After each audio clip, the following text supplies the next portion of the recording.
Hey everybody, welcome to CALLOUS Invitational 5, Round 3 lower bracket between Felix and Dice. This is, of course, being in the lower bracket, and as with all Round 3 matches, an elimination match. Loser here out with a 1-2, winner stays in the tournament in the lower bracket. Let's get into it. Felix is on his alt monthly girls, Dice is just Dice. On the top, we have a T-Tar and a Jolteon, respectively. Immediate focus punch, and it's going to focus into thin air as it gets BP to a Gengar.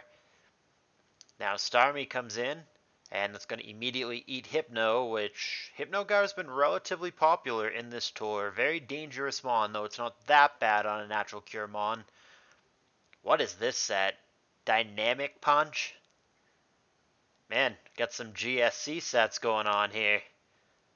Well, so far so good. Jolteon stays in and attacks itself. Hypno does miss, however. Now Jolteon back to... Yeah, he's just going to eat a Thunder Wave as opposed to a Thunderbolt. The power is actually really crippling on Jolteon. It relies very heavily on its speed, so that was a really good turn for Felix, and that was through confusion as well. It looks like they both brought Jolteon Spike Stack, which is highly unusual if so. It's an archetype. It's known. It's a good archetype, but it's not like a top 3 archetype in ADV. It's not nearly as popular as it once was. So if they both opted for this, that would be probably something we won't see again this tour. One layer of spikes did get down, but at heavy cost. Got him pretty low, and now here's a taunt, hoping that BP were to come down. He would insta-die had that been a Thunderbolt, but we'll never know thanks to full para. And Felix is ready to give it up, and he doesn't have a Dougie in the back either. I thought by the way that he played that he might have a Doug trio and just get a spike and trade, but that is not the way that it played out. He settled for layer number 2 and was willing to give the Skarmory up. Gets an EQ off on the Coon on the switch in, and now Starmie reappears. Certainly a potential threat here from a team that almost certainly does not have a Blissey, that being Dice's. I mean, both of them really, but I guess Felix's could. Hydro Pump there, and Rest. I haven't seen anything but Pump, so I don't know if Thunderbolt was an option there or not. I mean, it's scary, and now we know that he has Thunderbolt, but it's scary because you don't want to T-Bolt into the Jolteon, so just the fact that you know that that's there is always going to be in the back of the mind for Felix. But he goes for it again. And the Coon remains asleep, this time whiffing on Sleep Talk, so Thunderbolt now would kill, but it's a very tempting time to bring in the Jolteon. But he just goes straight for the T-Bolt, and it's going to do what it does, so that's going to result in a dead Coon. However, it's also going to result in a dead Starmie when the Doug Trio, previously unrevealed, comes in for the revenge kill. That leaves Dice in a 5-4 advantage with unrevealeds for both guys, and very similar stuff. Jolteon Gar for both of them. Now T-Tar doubling back in, dodges Hypnosis, gets a pretty big Rock Slide off. 87% is huge damage, but the important thing is that it doesn't kill. We know that this has both Hypnosis and Dynamic Punch, two extremely dangerous moves against T-Tar, and after eating the Hypnosis, he pulls back. Dice does not want to rely on the 50-50, goes Ice Punch instead, trying to just follow up and kill with Dougie. But Felix doesn't allow that to happen. He baits out the explosion that he knows is coming, doubles back to his own Gar, and has it blow into thin air, which is great maneuvering for him. And that leaves us now in a 4-4 with Dice having two hidden pokes in the back. Jolteon full paras again at a bad time. And yet again, that's 3 full paras now for Jolteon, which is unlucky for Dice. But T-Tar is very content to take its nap. It is not ready to wake up after quite a few turns of sleep. Now it wakes up and there's EQ, only to be immediately baton passed out. Mence the Intimidate matters and the immediate threat of EQ or Brick Break or whatever. Gonna DD up, and Rock Slide gonna whiff completely for Felix. Terrible turn for him. DD Mence looks like a real threat here, and the Brick Break there with a crit, probably irrelevant, almost certainly irrelevant. It's gonna be a real problem now. Does not look like there's anything sturdy. Yeah, he's going to be forced to give up his meta to deal with that Mence. He had no other choice. So Felix was in an even game just a couple moments ago, but now he finds himself behind 2-3 in the late game. T-Bolt into meta for lack of any other choice. There's the EQ death. Gengar, the only poke remaining for Felix, will have to clean this up. We'll need an Ice Punch or a Fire Punch crit, something like that. Ice Punch freeze. Does have Fire Punch, doesn't get the crit. Can still win this game with either living Aerial Ace and killing Dugtrio or a Rock Slide dodge. Might not even kill the Jolteon here with its base special defense. Might need a full power or a crit here. Yeah, he comes up short. Jolteon lives that at 3% and gets the kill off through the para. That could have gone either way, but the second the Jolteon didn't die / didn't full power, it was over because Dugtrio could just come in and click Aerial Ace. But there was a shot there with the Gengar at the end had he gotten repeatedly lucky against the remaining lineup for Dice. Nevertheless, even though it was relatively close, Dice does take game one and puts the newcomer, Felix, one of the only two, actually no, all three Germans are in the lower bracket, so chronologically, they actually both are yet to play in real time. As to how many of them survive the round, I don't know, but all three of them are 1-1 at this time, and Felix would be the first German eliminated if he were to lose this game or a theoretical game 3. So here is the second game. Felix is, of course, Monthly Girl still on the bottom. Dice is on the top with a T-Tar. And Skarm is going to spike up and eat a Focus Punch. A non-CB Focus Punch by the looks of it. Rachi comes in at this point, and a Whiff Protect for Felix as opposed to Lair number 2. Skarm Bliss now, just traditional, safe, boring core for Felix. Can't blame him for that. Toxic to put a little pressure on Bliss, and why not fish for a freeze here? Be very good for Felix if he found the 10% freeze on Rachi, but he does not. Now Fire Punch coming down, and another Ice Beam attempt. Again, why not fish for the freeze? But at some point, Bliss is going to have to switch out as that Toxic keeps adding up. Soft Boiled now to get Blissey just a little bit better when it switches out, but that didn't net gain too much. She's really got to get out of the way, and finally she does. Starmie comes in, no harm, no foul. There is a lucky burn, but all that means is just a little extra damage because we all know it is natural cure. And yeah, we're back to Bliss again. Dice probably knew that was going to happen. Click Toxic. Why not get that clock on her again? So now T-Tar reappears. And seems to be the right time. Comes in on a soft-boiled. T-Tar we now see has lefties. We knew it didn't have choice spam, but we can now rule out Lum. Focus Punch coming down. And that's going to connect with Pert. Decent chunk there on the switch in. 45%. Dice is going to go to Cloyster here. And even though it resists it, it does not take Hydro Pump very well with its crappy special defense. But it should still get a Lair down. No. Doesn't want the Lair. Doesn't want the spin. Goes for the immediate explosion. I don't know if Pert was the intended target there, or if he was simply trying to trade with Starmie, but the result that he got, and he didn't worry at all about the Skarm coming in or protect or whatever, it was a ballsy move. The result that he got was a trade with Pert, so we'll see if that matters later on or not. So far, other than the T-Tar, Dice hasn't shown anything that really cares that Pert isn't there, but he also still has two unrevealeds in the back. There very well may be something like an Aerodactyl in the back that definitely cares that Pert isn't there. So here comes Claydol, and it's going to be a T-Tar. So now they both all of a sudden have one revealed, or unrevealed rather. Rapid Spin comes down as the Skarm comes back, and looks like he's going to have to live with one Lair for most of this game until he kills the Skarm, which he's going to try to do with Zapdos here. But he knows that Blissey is going to come in, or he thinks that Blissey is going to come in, so he doubles back to T-Tar. In this case, that's not correct. It was just to protect. Now Jirachi in, and that's going to be a Whiff Toxic for Felix. So a couple of missteps on predictions for both guys, but so far, relatively even game. Skarm largely kept in check by the Claydol on the other side, though we do know now that it is a Toxic Skarm, so if it's a non-refreshed doll, as most of them are these days, it obviously wants to avoid being hit by that. So here's Fire Punch on the Bliss.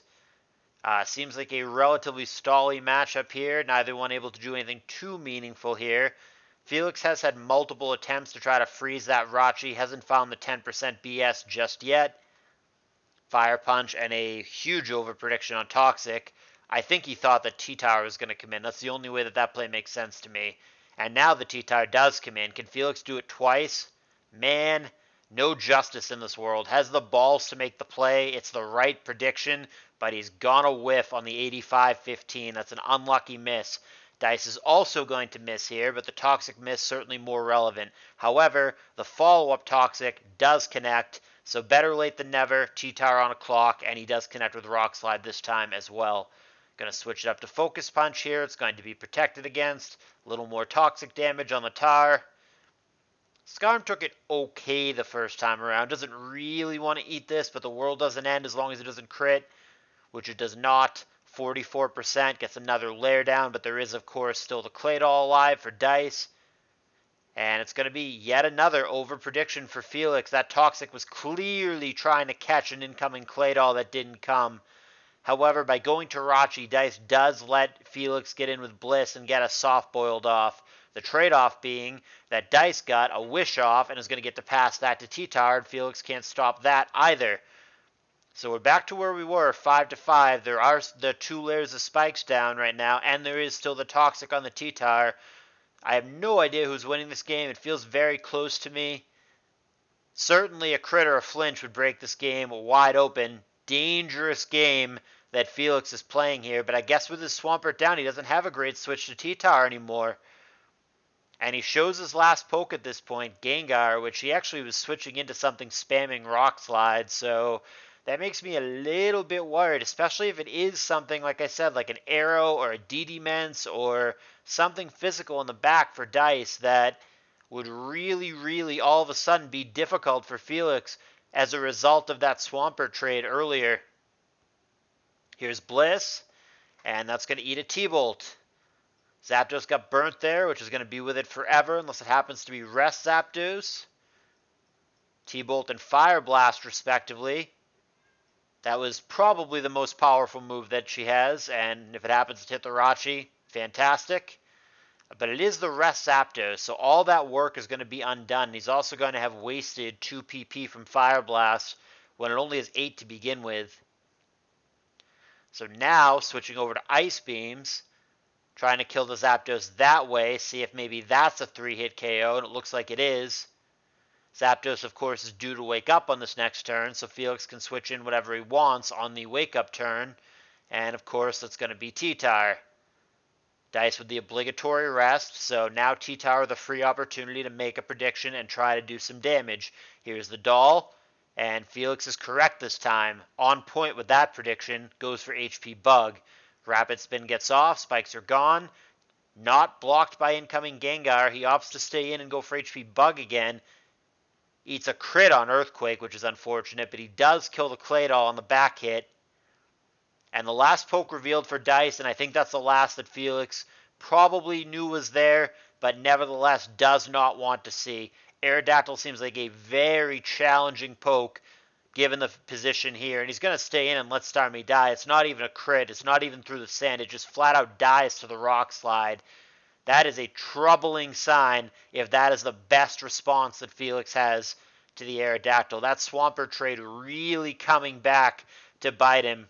And I said at the time that I don't know if the Swampert was the intended target for Dice, but if it was, which I'm now thinking it very well may have been, then that was actually a really great play. It was ballsy. A lot could have gone wrong. He could have blown into the Skarm. He could have blown into a Protect. He could have blown into what we now know is a Gengar in the back. There's a lot of things about that play that could have gone very, very wrong.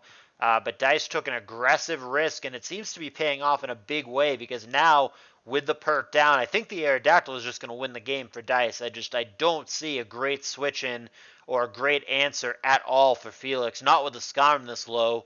Not with the Skarm down now as it comes into Fire Punch. Arrow is going to just be a huge issue. I mean, Gengar is just going to have to dodge Rock Slide, which, hey, stranger things have happened, obviously, but if that's what you're counting on as your only hope to stay in the tournament, you are probably in trouble. And now Felix fishing for anything he can get. Fire Blast, he would have needed a crit there. A burn, I don't even think is enough at this point. And now Gengar comes in on a wish turn, sure, but all sorts of hacks going to be necessary here. Flat out blanks on Will-O-Wisp as the T-Tar comes in. That's probably not what he needs to be doing at this stage of the game. And he's going to stay in and try to go blow for blow. but that's going to fail miserably. Giga Drain does an okay amount, but Rock Slide with a crit immediately kills Gengar, and now Blissey, the only Pokemon remaining for Felix. Blissey is going to have to somehow back sweep this game, or Felix is going to be eliminated from his first CALLOUS Invitational with a 1-2 match record. I don't know if this can even be done here. I mean, would need quite a few crits. And I think the Toxic there absolutely seals it. The only way, I think, is if Toxic misses there, Blissey immediately Fire Blasts and kills the Rachi, which would have required a crit there. And then, yeah, and then you still would need to like dodge Aerodactyl's attack, freeze it or crit it immediately. There's just everything in the world would have to happen. I think this game has been over for quite a bit now.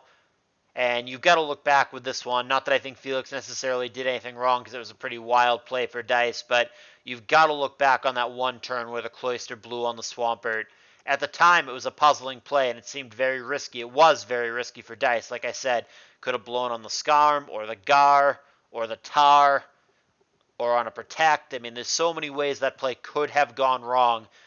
But Dice nailed it. The timing was perfect, and I mean, that play, it looks like in the long run actually won him the game. Calculated risk, but very, very high upside if you're right. And as it turns out, he was right. And I think the second the Pert went down, as it played out, Felix was basically, I mean, not dead, but in big trouble. Like, Dice had a very, very high percentage to win the game from that position. The Aerodactyl and the Physical Tower both became immediate problems with the Pert down, and it played out the way that it was going to play out the vast majority of the time, which is that the Aerodactyl simply takes it home, and Felix just can't really do anything about it. So, Felix looked pretty impressive in this tour. He does go out with a 1-2 in his CALLOUS Invitational debut, but certainly played in a way that says that he can hang. Very nearly beat ABR in the first round, put up a great fight in the second round as well. This one not as close, but I think he has nothing to be ashamed of, especially in his debut in a very difficult tournament. I think he did just fine. Dice going to be the winner here, 2-0. He's going to remain in the tour in the lower bracket and is going to get to play again next round. Hope you guys have been enjoying CALLOUS Invitational. Leave a thumbs up if you have. Would love to hear your comments on the match, as always, and I will see you guys in the next video.